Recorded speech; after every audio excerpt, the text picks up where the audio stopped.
So now what we've got is we have all the setup we need to control this piece of geometry really nice. Okay? And that obviously our hierarchy is getting kind of large, but what we wanted is we need wherever this wrist goes, we need all this stuff to follow. And then wherever the shoulder goes, everything should follow, right? But we don't want to parent the geometry, this, to the bones, because it's going to follow the geometry because it's going to be smooth skinned to these joints, which we haven't talked about yet, but we're about to. Okay, so now we need to get these to point to each other. So here's what we do. Let me pull up the constraint menu set. So constraint, I'm going to use an aim, and I'm going to open the options box.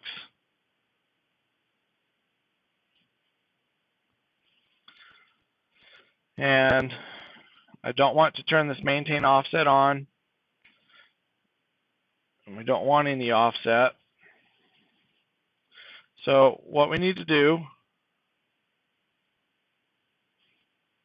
is we're going to constrain this joint so that to look at this joint.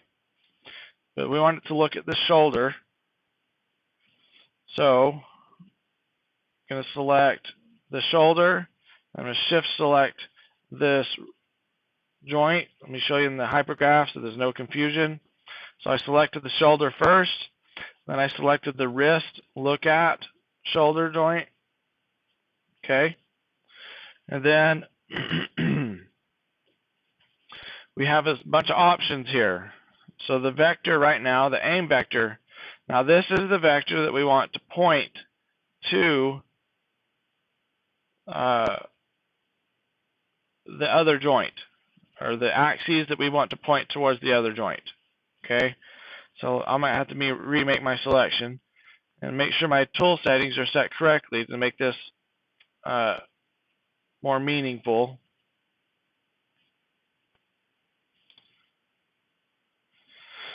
Okay, so we need to set the move.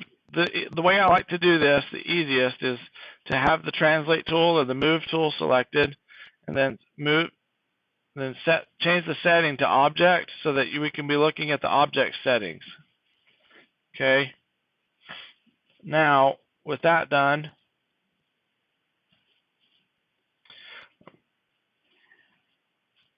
I'm going to we want this to point, so the x-axis is pointing down the chain, and we want this axis to point towards this joint instead. Okay, so that's our aim vector. So aim is set to a +1 in x, and the other two are set to 0, meaning it doesn't care about those. Then the up vector is going to be y. That's our green handle. Here, and it's pointing up already, but we're going to make it point up to at this locator. That way, if the bird flies upside down, the locator is still on the up side of the bird's body. Okay, so that's going to be important, and we want the y-axis of this joint to point to that locator. Okay, so that's what this is saying, this up vector. Okay, in the world up type, we're going to change this to object. And then we need to tell it the name of that object. Okay, so it was wrist up. Oh wait, no, it was wrist look at shoulder _ up vector. Okay, so you just type that in there. And then we're going to constrain all the axes.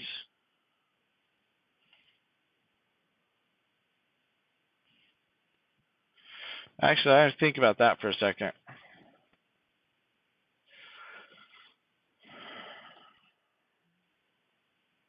Yeah, we'll just go ahead and do all for now. Okay, this constraint axes is what I was thinking about. Okay, we'll click apply. Okay, invalid target. I must have typed it wrong. Okay, so let's look at this. Let's just copy it. Copy.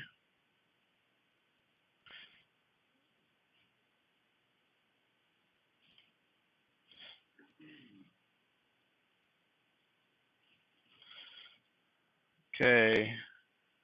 Oh wait, it says my target list is empty. That's because I didn't put in a driver. So I need to select the.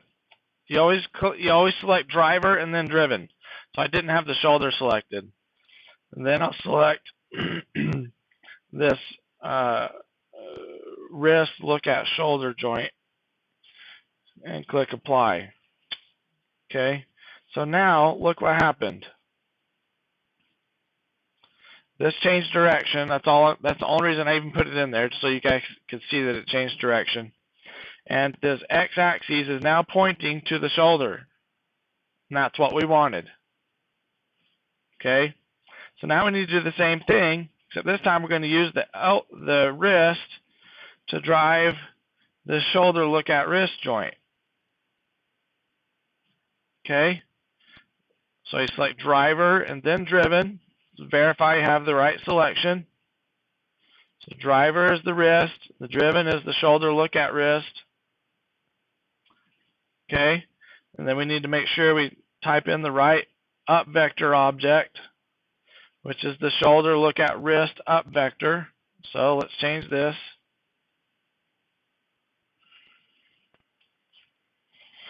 So shoulder.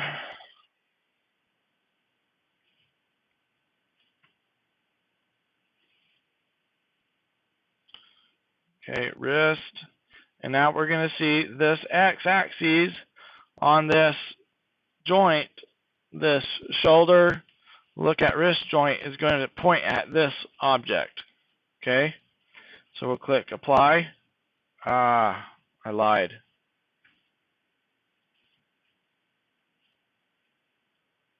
So I must have typed that wrong. Now it's complaining about the name of this. Might have a typo somewhere. Yeah, I got to rename this.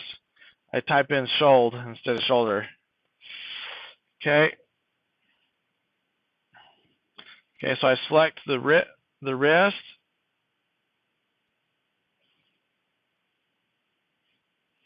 And then add the shoulder look at joint to the selection. And now I've got the right name typed in here, and I'll click add. Okay. So now look, the x-axis of this joint is pointing to this at the wrist now. That's all that effort was just for that. Okay.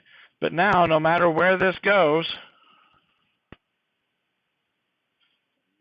they're going to stay pointed that way. And even if I rotate it, so look, if I rotate the elbow, look what happens to this shoulder joint. We call these helper joints, by the way. That's kind of their global term. So if I move the elbow, this shoulder look at wrist joint always looks at that wrist, no matter where it goes. You'll see that happening. If not, you'll see it in the video. Okay, so that's what we wanted.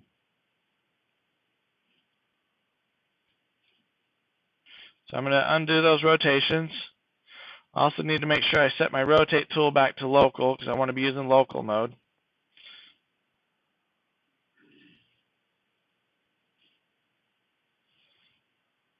It looks like I boogered something up.